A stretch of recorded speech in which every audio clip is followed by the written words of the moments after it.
Netflix లో భారీ craze సంపాదించుకున్న Korean zombie thriller series all of us are dead. ఒక హైస్కూల్ నేపథ్యంలో సాగే ఈ సిరీస్ మామూలు జాంబీ కథలకు భిన్నంగా సరికొత్త ఎమోషన్స్ మరియు యాక్షన్ తో ప్రేక్షకులను ఆకట్టుకుంటుంది. ఈ సిరీస్ గురించిన పూర్తి రివ్యూ ఇక్కడ చూద్దాం. కథేంటంటే, స్టోరీ లైన్: ఒక హైస్కూల్లోని సైన్స్ టీచర్ చేసిన వింత ప్రయోగం వల్ల ఒక భయంకరమైన వైరస్ పుట్టుకొస్తుంది. ఆ వైరస్ వల్ల ఒక స్టూడెంట్ జాంబీగా మారుతుంది. అది మెల్లగా స్కూల్ మొత్తం పాకిపోతుంది. చూస్తూ చూస్తూనే ఆ స్కూల్ అంతా ఒక డెత్ జోన్ లా మారిపోతుంది. బయట ప్రపంచం నుండి ఎలాంటి సహాయం అందదు, ఫోన్ సిగ్నల్స్ ఉండవు. ఇలాంటి ఘోరమైన పరిస్థితిలో ఒక గ్రూప్ ఆఫ్ స్టూడెంట్స్ జాంబీల బారి నుండి తప్పించుకోవడానికి, ప్రాణాలు దక్కించుకోవడానికి ఎలాంటి పోరాటం చేశారు? తమ స్నేహితులే కళ్ల ముందు రాక్షసులుగా మారుతుంటే వారు ఎలాంటి మానసిక వేదనను అనుభవించారు? చివరికి ఎంతమంది ప్రాణాలతో మిగిలారు అనేదే ఈ సిరీస్ ముఖ్య కథ.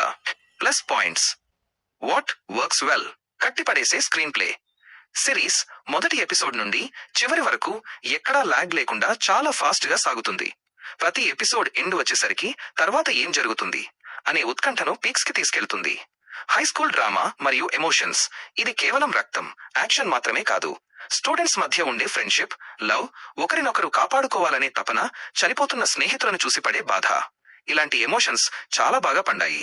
జాంబీ మేకప్ మరియు యాక్షన్ సీన్స్: ఇందులో జాంబీలుగా నటించిన వారి యాక్టింగ్, వాళ్ల బాడీ మూవ్మెంట్స్ భయపెడతాయి. స్కూల్ లైబ్రరీ, క్లాస్ రూమ్స్, కారిడార్లలో వచ్చే యాక్షన్ సీన్స్ మరియు చేజింగ్ సీక్వెన్స్లు హాలీవుడ్ లెవెల్లో ఉంటాయి. విలనిజం మరియు క్లాస్ డిఫరెన్సెస్: కేవలం జాంబీలే కాదు, మనుషుల్లో ఉండే స్వార్థం, కుల, అంతస్తుల భేదాలు, ప్రాణాలు కాపాడుకోవడానికి తోటివాడిని బలి ఇచ్చే క్రూరత్వం వంటి మానవ నైజాలను కూడా ఇందులో చాలా క్లియర్ గా చూపించారు. Minus points: what could be better. ఎక్కువ నిడివి, లెంత్. సిరీస్ మొత్తం 12 ఎపిసోడ్లు ఉంటుంది. కొన్ని సీన్లు, రాజకీయ నాయకులు, బయట ప్రజల సీన్లు కథ వేగాన్ని కొంచెం తగ్గిస్తాయి. ఒక 8 లేదా 10 ఎపిసోడ్స్ లో ముగించి ఉంటే ఇంకా పవర్ఫుల్ గా ఉండేది. కొన్ని లాజిక్స్ మిస్ అవ్వడం, అంత పెద్ద ప్రమాదం జరుగుతున్నా మిలిటరీ మరియు పోలీస్ వ్యవస్థలు స్పందించే తీరులో కొన్ని చోట్ల లాజిక్స్ మిస్ అయినట్లు అనిపిస్తుంది. భారీగా హింస, గోర్ మరియు వైలెన్స్, రక్తం, కత్తిపోట్లు, మనుషులను కొరకడం వంటి సీన్స్ చాలా ఎక్కువగా ఉంటాయి. అందరికీ ఇవి నచ్చకపోవచ్చు. ముగింపు: final verdict: all of us are dead అనేది కేవలం ఒక హారర్ సిరీస్ మాత్రమే కాదు, అత్యంత కష్టకాలంలో మనుషుల ప్రవర్తన ఎలా ఉంటుంది అని చూపించే ఒక ఎమోషనల్ రైడ్.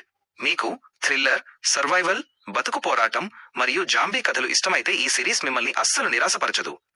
నెట్ఫ్లిక్స్ లో ఈ సిరీస్ తెలుగు ఆడియోతో కూడా అందుబాటులో ఉంది.